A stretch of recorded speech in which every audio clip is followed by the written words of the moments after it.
Boa noite, homens e mulheres de Deus, ou aqueles que são chamados para servir o Senhor, o Deus vivo e verdadeiro, ou aqueles que têm ouvido a palavra de Deus e têm aberto os seus corações para o Espírito de Deus. Bem-vindos. Nós vamos continuar hoje essa mensagem sobre aprendendo a esperar em Deus. Quem aprende a esperar em Deus também espera pela volta de nosso Senhor Jesus Cristo. Então, bem-vindo Vivi, bem-vindo Marli. Deus é bom, né? Deus é tremendo, Ele é fiel, Ele cuida de nós. A minha oração é para que Ele te esconda às sombras das asas dele até que passem as calamidades. Que o Senhor te esconda à sombra das asas dele até que passem as calamidades. Vamos entrar aqui no Facebook também para fazer essa live dupla, né? Instagram, Facebook. Então, nós estamos estudando ou falando esses dias, essa semana inteira e provavelmente a outra também, sobre aprendendo a esperar em Deus, a partir da carta dos Tessalonicenses, a primeira e a segunda, a gente vai estudar, né? Isso está virando um e-book aqui, depois eu posso mandar para todo mundo que quiser, gratuitamente. Então, o grande tema de Paulo, a carta aos Tessalonicenses, que a gente já viu desde a primeira fala, é a volta de Jesus. E Paulo e aquela igreja têm uma relação muito especial, né? A relação de Paulo com aquela igreja, ele é extremamente grato a Deus por eles. E ele ora citando-os diante de Deus em oração, e ele lembra que nós já vimos 3 coisas que aquela igreja tinha como marcas, né? A obra da fé, porque a fé deles produziu obras, porque a fé sem obras é morta. Obra é consequência da fé, né? Então, a obra da fé, né?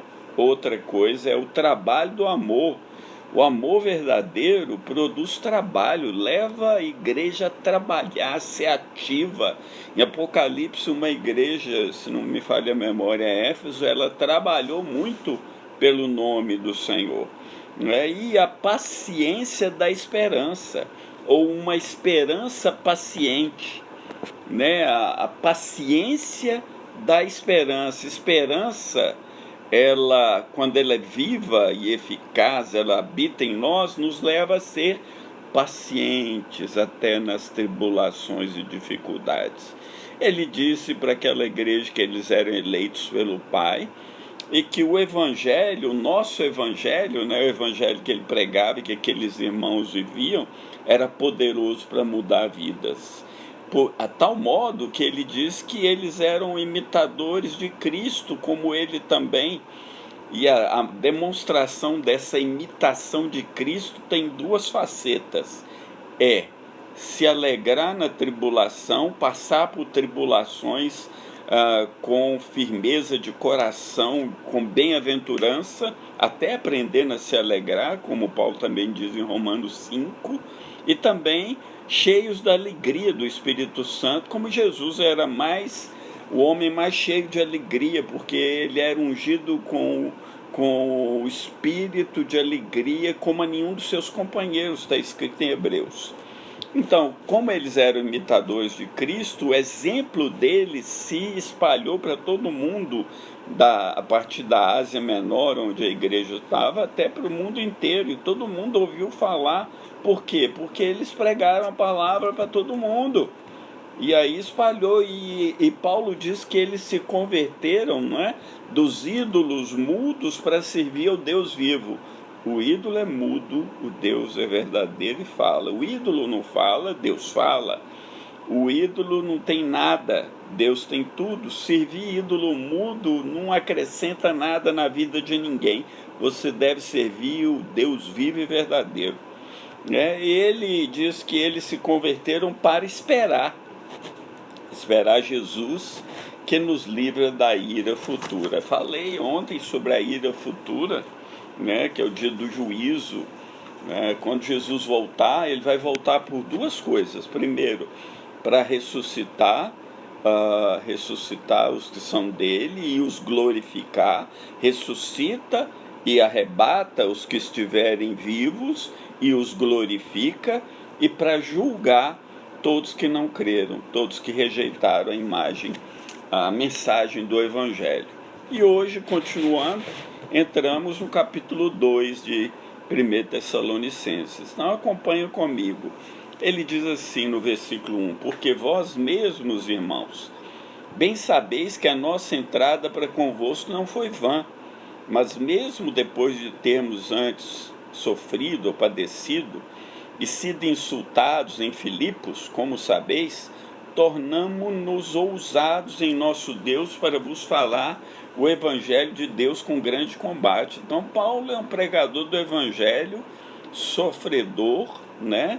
E que está pregando o Evangelho em meio de muito sofrimento, em meio de muita luta. E os irmãos que ele está pregando, os irmãos ali de Tessalônica, entraram no mesmo caminho de Paulo. Eles também sofreram. Versículo 3: porque a nossa exortação, Paulo dizendo para eles, a nossa exortação não foi com engano, nem com imundícia, nem com fraude. Não é um evangelho misturado ou mistificado, não é um evangelho misturado com coisas humanas, com ideias loucas de homens desviados da verdade, que tem tido tanto hoje, e que sempre a fraude está acompanhando, sempre o dinheiro está por trás da fraude. Mas, versículo 4, como fomos aprovados de Deus para que o Evangelho nos fosse confiado, assim falamos não como para agradar os homens, mas a Deus que prova os nossos corações. Quando Deus confia o Evangelho a alguém, ele prova se a mensagem dessa pessoa é verdadeira, né? Porque ele confia o Evangelho para ser pregado segundo Deus. Olha que Pedro fala, 1 Pedro capítulo 5, a partir do versículo 1. Aos presbíteros que estão entre vós, admoesto eu, Pedro, que eu sou também presbítero com eles, ou líder da igreja, ou ancião, a palavra presbítero, e testemunha das aflições de Cristo, e participante da glória que se há de revelar. Ele diz: apacentai o rebanho de Deus que está entre vós, tendo cuidado dele, não por força, mas voluntariamente, nem por torpe ganância, mas de ânimo pronto, nem como tendo domínio sobre a herança de Deus, mas servindo de exemplo ao rebanho. Assim que deve ser um pastor, não ter torpe ganância, como aqueles pregadores começou a ver naquela época, e na nossa também.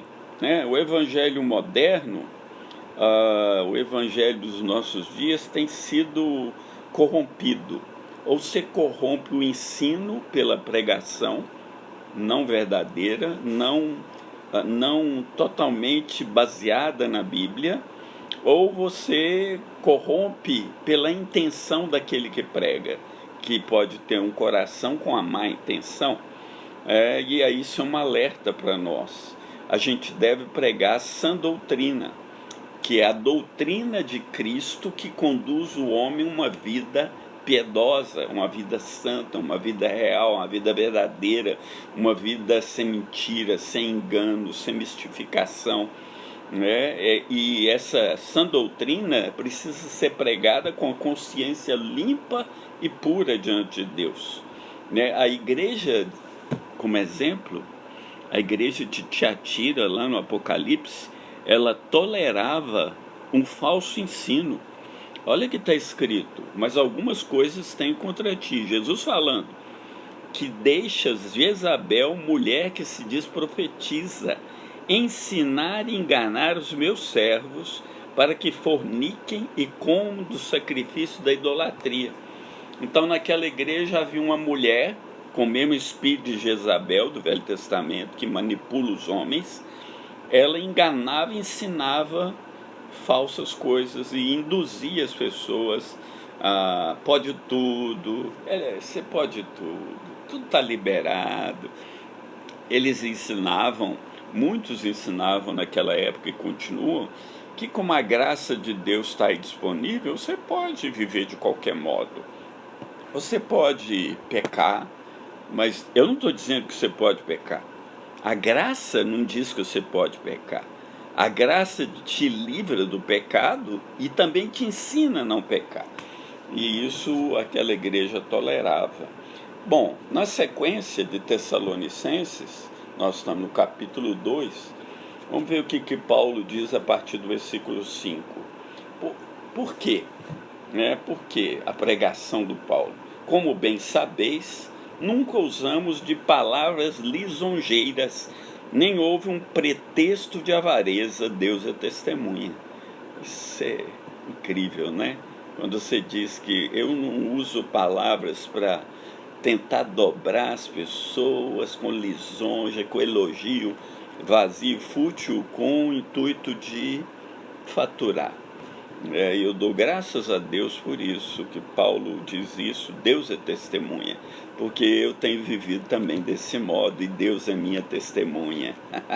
Aleluia. E não buscamos, Paulo não buscava, também não busco, glória dos homens, nem de vós, nem de outros, ainda que podíamos, como apóstolos de Cristo, ser-vos pesados. Então o Paulo diz, olha, eu tenho direito de receber de vocês, mas eu não quero, eu abro mão, eu vou ser brando entre vós, diz no versículo 7, como ama que cria os seus filhos. Então ele, como uma ama, aquela pessoa que cuida das crianças quando é pequena, uma babá, né? Uma babá, mas é uma babá que cria o filho desde pequenininho. Ele fala, eu sou como essa babá, como essa ama que desde o berço te criou. Então, e desse modo, assim eu sou muito afeiçoado de vocês. E de boa vontade eu quisera comunicar não somente o Evangelho de Deus a vocês, mas ainda as nossas próprias almas, porque nos éreis muito queridos. Eu só quero pregar o Evangelho para alguém, o Evangelho de Deus, porque são muito queridos. Vocês são muito queridos, muito amados, e eu nasci para pregar o Evangelho. Então essa é a obra que Deus me chamou para fazer. E graças a Deus, me entendam, graças a Deus pelo corona, porque eu descobri essa maneira de pregar todos os dias, né? E poder ensinar a palavra de Deus, né? E as pessoas que se sentirem tocadas poderem ouvir essa mensagem, que ela é como ama, mas ela também não vai passar a mão na sua cabeça. Ela também não vai abrir concessão para o pecado. Ele vai falar com firmeza e com verdade. E desse modo é que eu tenho agido também, irmãos. Porque vocês bem lembrais, ele falando para os irmãos, vocês se lembram, irmãos, do nosso trabalho e fadiga, pois trabalhando noite e dia para não sermos pesados a nenhum de vós, vos pregamos o Evangelho de Deus. Quando Paulo viajou e entrou na Ásia, ele não existia igreja cristã nenhuma, não havia nem convertido. Então, ele trabalhava fazendo tendas e ele, com isso, ele sobrevivia e ele ajudava a equipe que ia com ele, e eles começaram a pregar e fundar igrejas. Depois de um certo tempo, ele continuou outras viagens que ele precisou de ajuda das igrejas. Então, os filipenses mandaram oferta para Paulo 2 vezes. Então, não tem nada errado você ofertar para aqueles que te ensinam. Aliás, Paulo até diz isso em Gálatas 6, que de Deus não se zomba, tudo que você semear você vai colher. E ele diz, reparta de tudo que você tem de bom com aqueles que te ensinam. Mas nós não cobramos isso, né? O Paulo não cobrava isso é maravilhoso.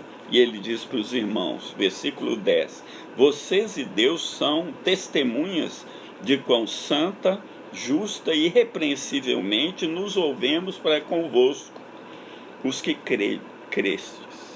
Não é incrível? Uau! Ele tinha convicção que ele estava agindo de maneira justa e santa, né? Amados, hoje eu gravei 2 aulas em 2 seminários diferentes que eu estou ensinando, dos quais eu não recebi nenhum centavo por isso. Todas essas lives também, né, estou fazendo por amor do Senhor, por amor do chamado que Deus tem. E isso eu espero que Deus te retribua em nome de Jesus. Bom, aí ele continua, né? Ele era bem radical, né? Paulo era firme, ele não irrepreensível, ele não se desviava para lado nenhum. E aqui no versículo 11, nós estamos em 1 Tessalonicenses, capítulo 2, versículo 11. Assim como bem sabeis de que modo vos exortávamos e consolávamos e testemunhávamos. Exortar, consolar e testemunhar cada um de vocês, como o pai e seus filhos. Um pai, ele exorta os filhos, ele consola os filhos e ele dá testemunho aos filhos. Eu vivi a minha vida até hoje desse modo. Eu tenho exortado os meus filhos, eu tenho consolado os meus filhos e eu dei testemunho de Jesus a meus filhos. Eu sei que eles sabem disso e eles, se você perguntar aos meus filhos, eles vão dar testemunho da minha vida para vocês. E aí ele diz no versículo 12, ele fez isso para que vocês conduzissem de maneira digna para com Deus, que vos chama para o seu reino de glória. Se você foi chamado para o reino e para a glória do Senhor, naquele dia, quando a trombeta soar, ele vai falar no capítulo 4, o arcanjo, a voz do arcanjo, a trombeta de Deus, os mortos ressuscitarem, os vivos serem arrebatados, você vai saber que você é do reino e destinado à glória. Nós somos destinados à glória de Deus, porque seremos glorificados, seremos semelhante a Ele, porque havemos de vê-lo como Ele é. Está escrito em 1 João capítulo 3. Por isso, versículo 13, por isso também damos sem cessar graças a Deus, pois havendo recebido de nós a palavra da pregação de Deus, a recebeste não como palavra de homens, mas segundo é na verdade como palavra de Deus, a qual também opera em vós os que credes. Quando você ouve a palavra verdadeira de Deus, ela opera mudança no seu coração. E operando mudança no seu coração, ela testifica com seu espírito que ela é verdadeiramente a palavra de Deus, irmãos. Olha o que... ela nos exorta, ela nos consola, ela nos edifica. Alguém me perguntou essa semana, né?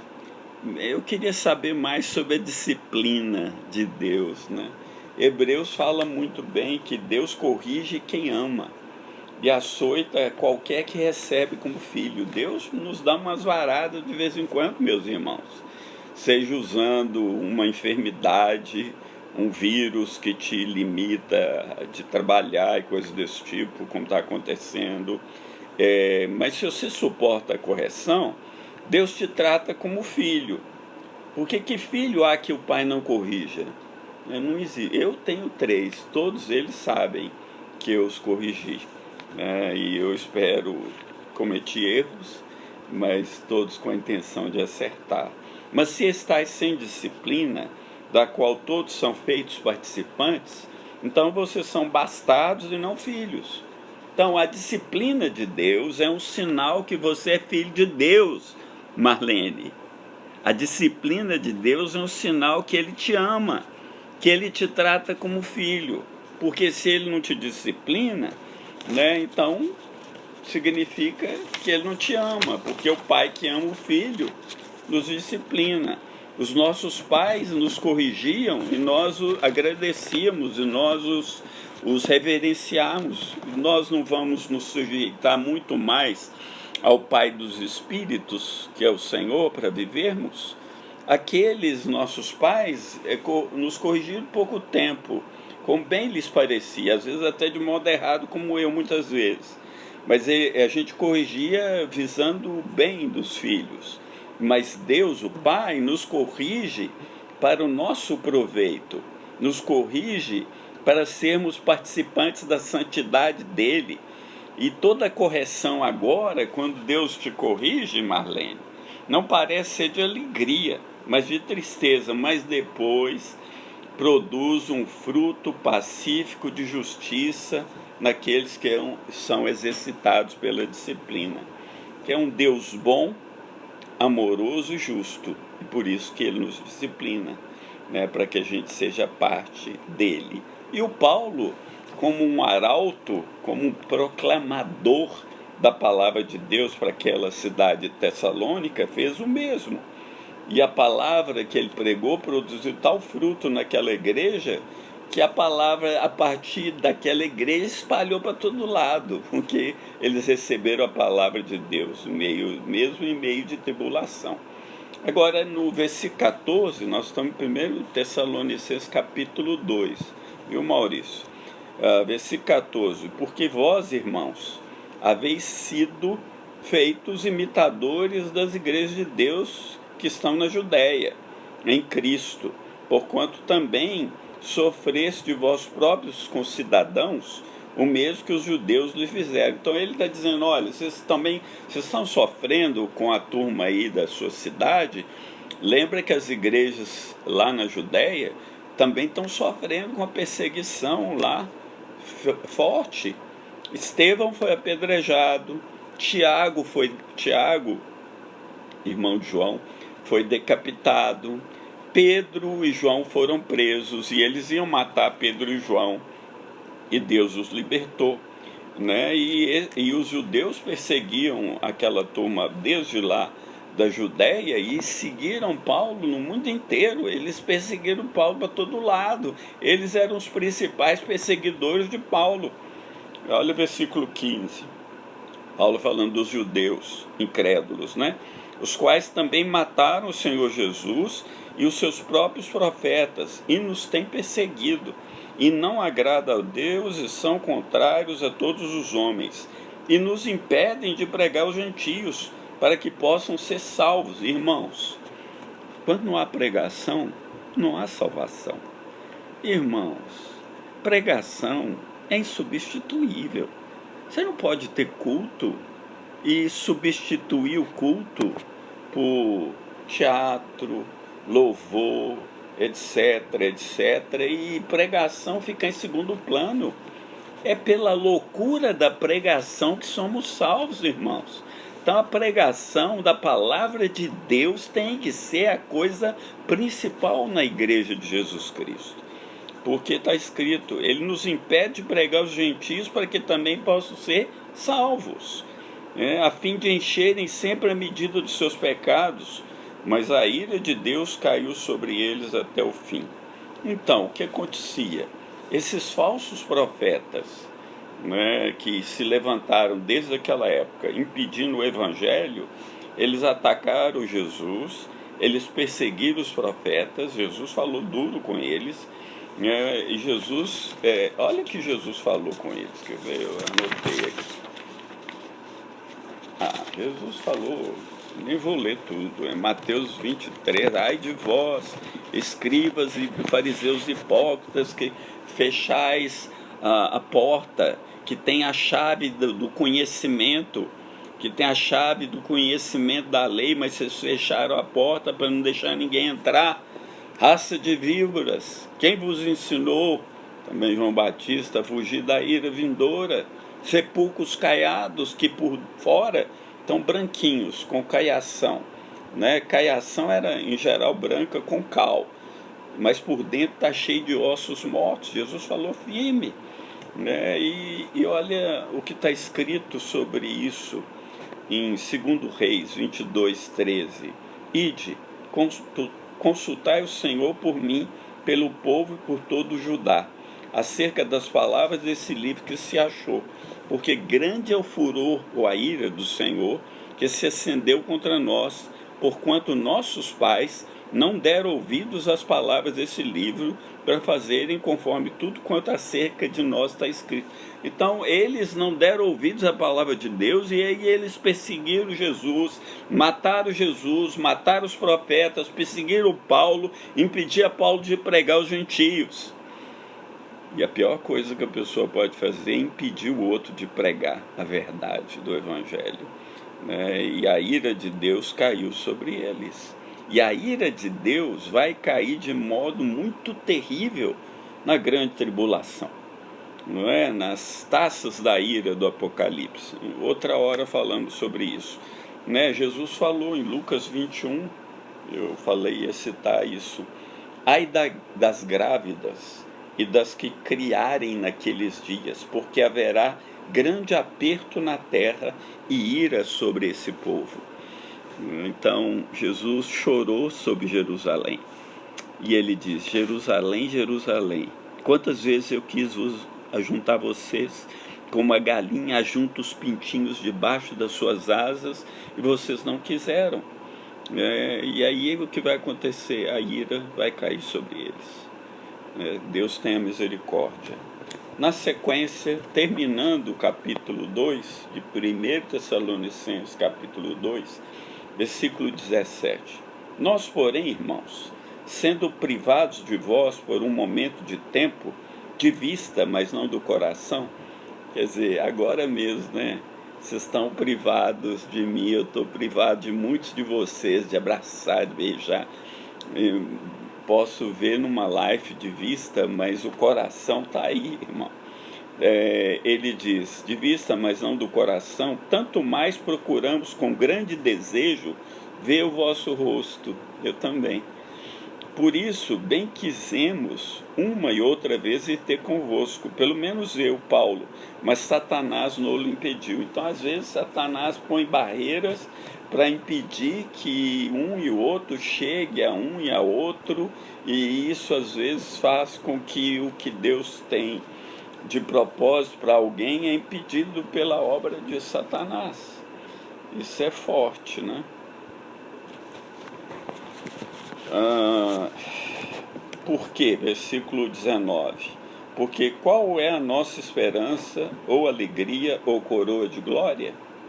Porventura não o sois vós também diante do nosso Senhor Jesus Cristo em sua vinda?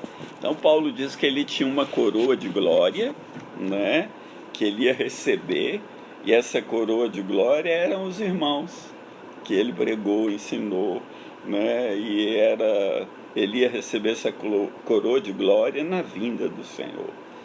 E aí ele termina o capítulo dizendo: porque vocês são nossa glória e alegria. E glória a Deus, que bênção. Muitos de vocês que estão me ouvindo, né, são minha glória e alegria. É uma alegria e um prazer pregar o Evangelho para vocês, com o coração aberto, pessoas que têm o coração aberto, ensináveis. Em resumo, né, do que a gente viu até aqui, quero fazer um resumo do que nós já vimos, e o que é citado por um irmão do século XIX. Olha para você ver, John Nelson Darby. Ele falou umas coisas interessantes.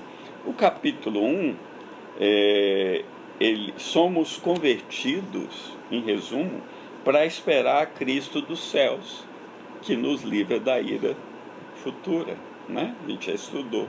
O capítulo 2, nós nos alegraremos na comunhão dos irmãos, essa sessão me coroa de glória, e no fruto do nosso trabalho, o evangelho que se espalhou para todo lado, quando ele voltar.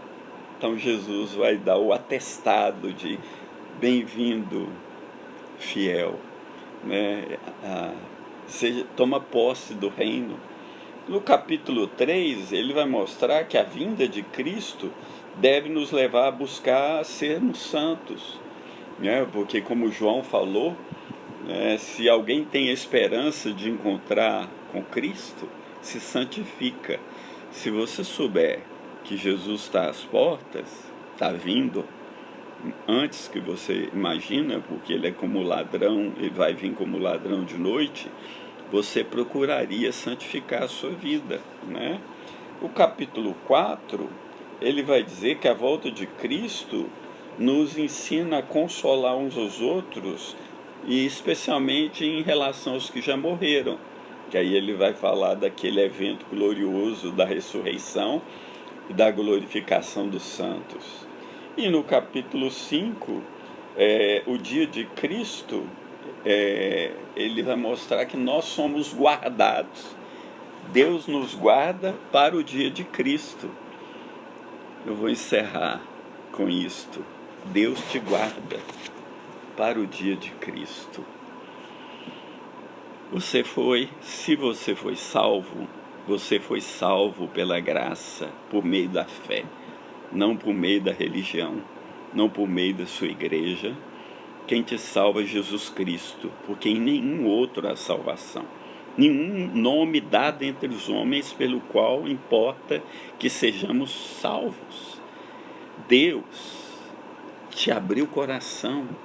O Espírito Santo veio e convenceu você do pecado, da justiça, do juízo, e você ficou aterrorizado porque você é um pecador, e a bondade de Deus te conduziu ao arrependimento. Você diz: tem misericórdia de mim, Deus, tem misericórdia de mim, me salva. Ele veio e te salvou pela fé que Ele te deu, por meio da graça. A graça liberou para você um dom de fé. A graça liberou você para crer. E aí, crendo, você passou a querer ser santo para se encontrar com Ele. Você passou a querer ficar parecido com Jesus, querer viver as obras de Jesus, querer agradar Jesus. Quando você peca, você fica arrasado, você quer consertar, você quer pedir perdão. E por aí vai, e você entra nessa vida maravilhosa de andar com Deus. Irmãos queridos, amados que estão me escutando, tenham bom ânimo. Jesus venceu o mundo, e nós também podemos vencer o mundo pela nossa fé, a fé que Ele nos deu, né? E nós vamos caminhar na fé que Ele nos deu. Quando alguém diz: eu tenho muita fé, eu tenho dúvida se essa pessoa conhece a Cristo, né? Porque a fé que nós temos é a fé que Deus nos deu. E a fé que Ele nos deu nos leva a agir como Ele agiu, viver como Ele viveu, andar como Ele andou. Bênção, distribuindo bênçãos, né? Tocando o necessitado, abençoando o abatido, levantando o abatido, pregando a verdadeira palavra de Deus. Irmãos, pregue o evangelho da glória de Deus. O evangelho do amor é o evangelho da glória de Deus. Vamos orar, né? Amanhã continuamos nessa caminhada de aprender a esperar em Deus. Nós estamos esperando a libertação que vem do alto para o nosso país, e nós desejamos a libertação que vem para o alto para todos nós queridos, através da salvação que está em Cristo Jesus, nosso Senhor. Oremos, ora aí comigo, né? Junta aí comigo em oração. Vamos ajuntar num clamor ao Pai, para que nesses dias de corona, todo mundo fechado, muita gente fechada em casa, e muita gente com dificuldade para ir, vir, trabalhar, que Ele traga salvação, em nome de Jesus, e nos livre do mal. Pai, obrigado. Quero dizer, como todos os dias, o Senhor é tremendo, o Senhor é verdadeiro, o Senhor é fiel, o Senhor é justo, o Senhor é a rocha eterna, onde nós podemos correr e nos esconder sobre ela. O Senhor é um alto refúgio para o oprimido. O Senhor ouve o clamor do necessitado. Alguém disse: ouviu o meu clamor, me tirou de um poço de lama e perdição. Eu quero clamar por cada pessoa que está ouvindo e que está afundado talvez num poço de lama e perdição do pecado. Que o Senhor ouça o clamor, que o Senhor liberte, que o Senhor arranque cada um do poço de lama e perdição e lhe mostre a tua salvação. Eu oro para que haja salvação nesses dias, Pai. Eu te peço também que esconda-nos à sombra das tuas asas até que passem as calamidades. Faz-nos como o pintinho sente aquele calor junto à galinha debaixo das asas, a gente sentir que habitamos no esconderijo do Altíssimo, à sombra do Onipotente. Deus, tem misericórdia do nosso país, tem misericórdia do nosso presidente, tem misericórdia dos líderes dessa nação, tem misericórdia das nações, dos seus líderes, livra-os dessa pandemia, livra-nos, Senhor, e prepara o nosso coração para o que virá no futuro. Uma igreja forte, que é livre para ser atribulada, mas se alegrar e conhecer o Senhor de verdade. Obrigado. Teu é o reino, o poder e a glória para sempre, em nome de Jesus. Amém. Então, se você ouviu aí essa mensagem, fico feliz. Também fico feliz, no Instagram, aí no Facebook. Quem ouviu no Facebook, puxa vida, ontem eu fiquei radiante. Eu acho que teve mais de 10 compartilhamentos. Então espalhe essa mensagem, irmãos, compartilha mesmo, a mensagem é livre, é fria, não tem custo de nada. Além disso, eu estou oferecendo meu livro Inesperado Fim gratuitamente para todo mundo. Eu mando e-book, eu já mandei aí esses dias mais de 20 ou 30. E se você não recebeu ainda, é porque você não me pediu. Então você manda aí no Facebook ou no Instagram seu e-mail, que eu mando gratuitamente meu livro lá. 140 páginas sobre o assunto. Que o Senhor te abençoe e te guarde. Compartilha aí. Vai alcançar pessoas. Oi, Tati. Encerrando aqui no Instagram.